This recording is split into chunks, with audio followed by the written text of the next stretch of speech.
Hello, I'm Scott Bulkey from Combat Sports UK, here with Nathan Fletcher, ahead of his UFC debut next weekend. Yeah. You must be excited.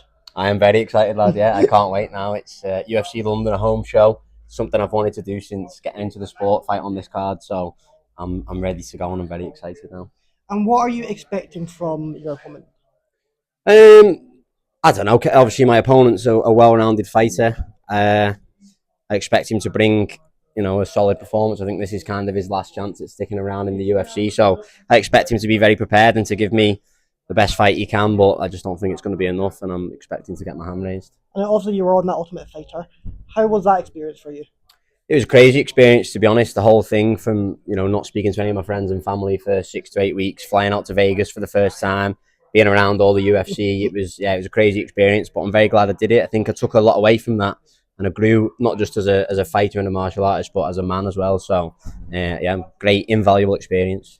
And I'm thinking correct in saying this, there wasn't any clocks in the house. Is that correct?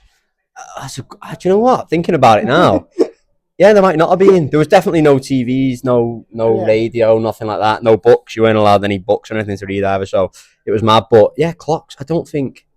Maybe on the cooker there was a clock on the oven. But yeah, I just can't think now, to be honest. And what have you really improved on since that experience? I've just been rounding out my game, to be honest. I feel like going into it, I was a relatively well-rounded fighter. I think majority of my career, I've been known as a grappler, obviously getting a lot of submissions in my pro career. But I believe I'm, an 8 out of 10 pretty much in all areas. My grappling's slightly higher, just because I come in from that background and I put more years into it. But I'm consistent. I'm leveling up in the gym week in, week out. I believe I'm a very good, well-rounded MMA fighter. And obviously, you're a fan favourite here at the Cage Warriors. You have got Luke Riley in the main event. What do you have for that? Yeah, my prediction's a knockout. Definitely Luke Riley knockout first round. Yeah. Yeah, first round. And I think this will be what sends him off to the UFC. Finally, he should already be in the UFC, to be honest. But this is going to cement him and get him in 11-0. Unbelievable record. So yeah. And do you feel like once again Cullen for a knockout as well, or? Cullen, I think first round, knockout, maybe a TKO. I feel like it'll come from inside a ground and pound position, like inside the closed guards. I see Cullen landing a lot of elbows and then probably barking at his opponent afterwards. That's probably what I predict for Cullen. And have you ever had that kind of experience in the octagon where someone is shouting shit at you?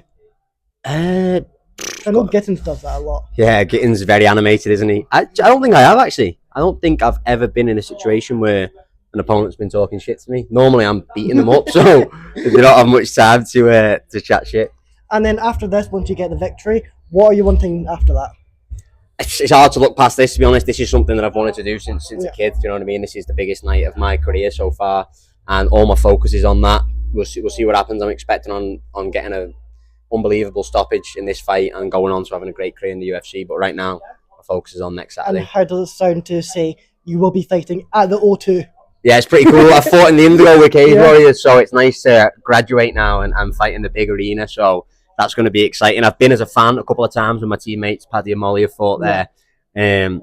So to take in all that atmosphere, but to be the one in the cage this time, it's going to be pretty special. And how is the atmosphere at Next Gen? Because obviously, Paddy and that are cheering for their fights. You then have Fran Breen, who was able to get a victory. Yeah. It just seems like everything's going in the correct direction. Yeah, unbelievable. I mean, year after year, I feel like I'm always answering this question and saying, the energy's good, everybody's thriving, but we're just building on it year after year. We've got myself, Paddy, Molly in the UFC now. Shem will definitely not be too far behind. Luke Riley will be in after tonight. Adam Cullen, Liam Gittins, Fran Breen, the list goes on and on. Connor Wilson, who unfortunately isn't fighting tonight after an opponent pull out. But we've got, literally killer's row in our gym from 25 up to middleweight, do you know what I mean? So it's, unbelievable. Thank you for coming on. Make sure you watch UFC and watch Nathan Fletcher get that spectacular stoppage. It's a fight you do not want to miss. Thank you. Thank you very much.